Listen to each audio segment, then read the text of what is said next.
Magandang buhay mga alien! Nandito ngayon tayo sa Quiapo, dito sa Boulevard Bicycle Center.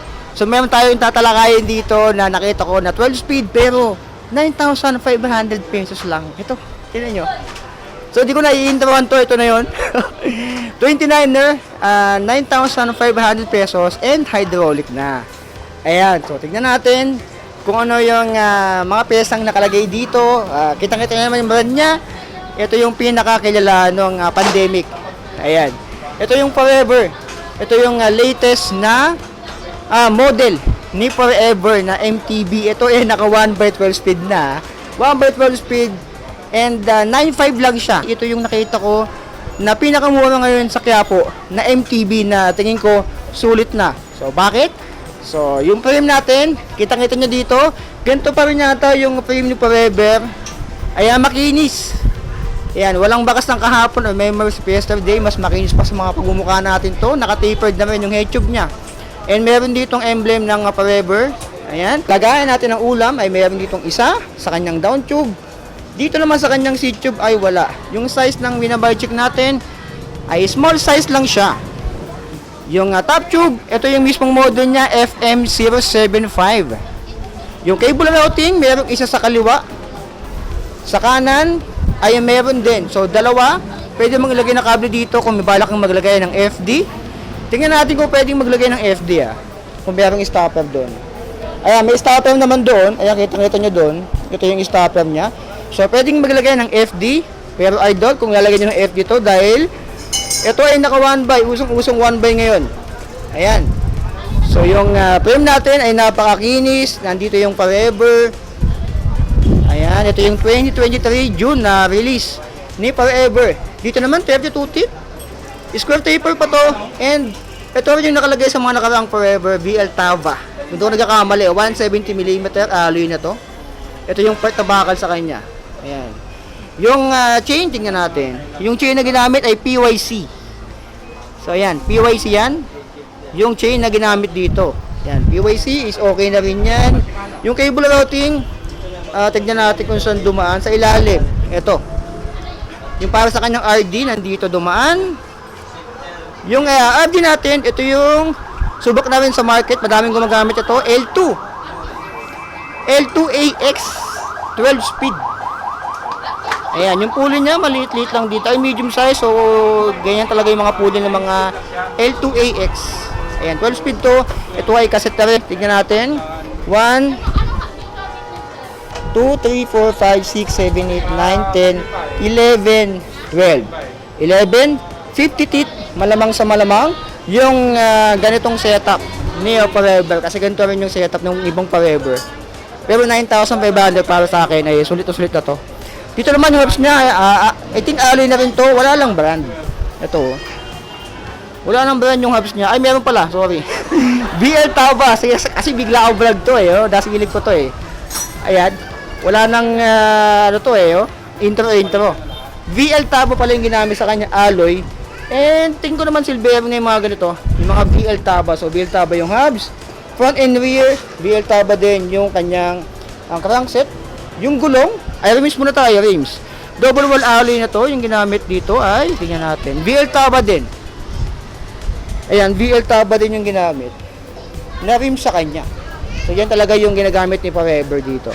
Bilangan natin yung spokes, 4, 8, 12, 16, 20, 24, 28, 32. Yung ginamit sa spokes sa kanya.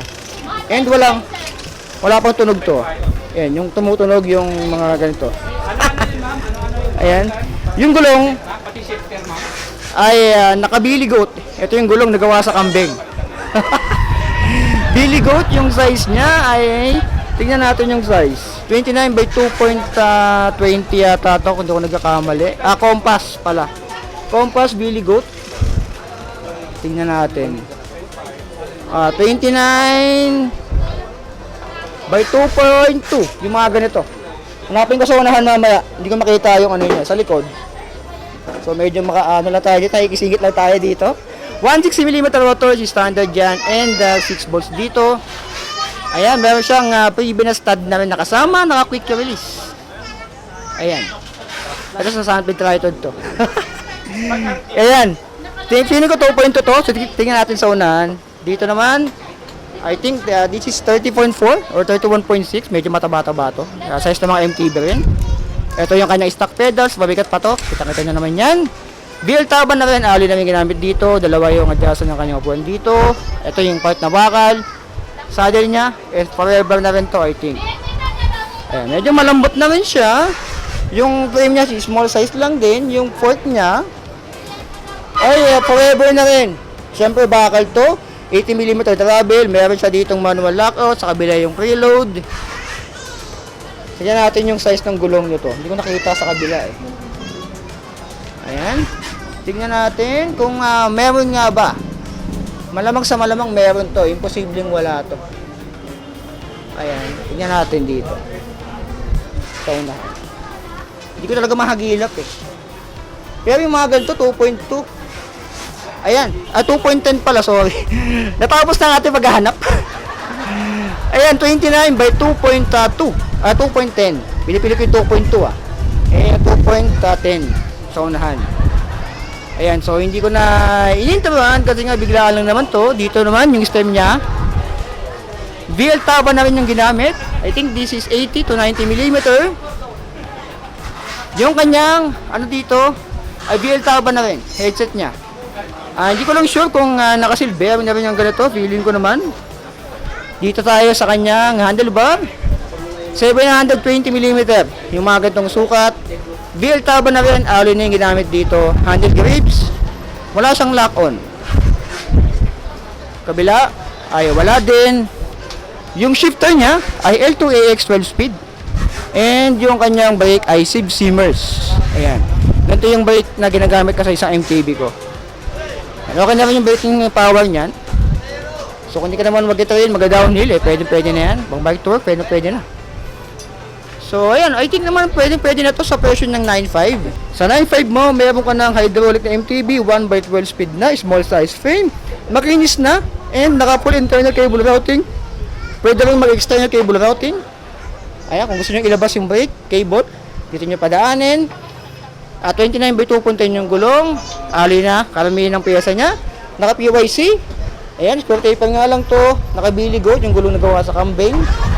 So para sa akin, okay na rin yung ganito. 9,500 pesos. Kung trip nyo to, punta kayo dito sa Boulevard. Ayan, tapat lang to ng simbahan ng Quiapo. Ito yung simbahan niya ng Quiapo.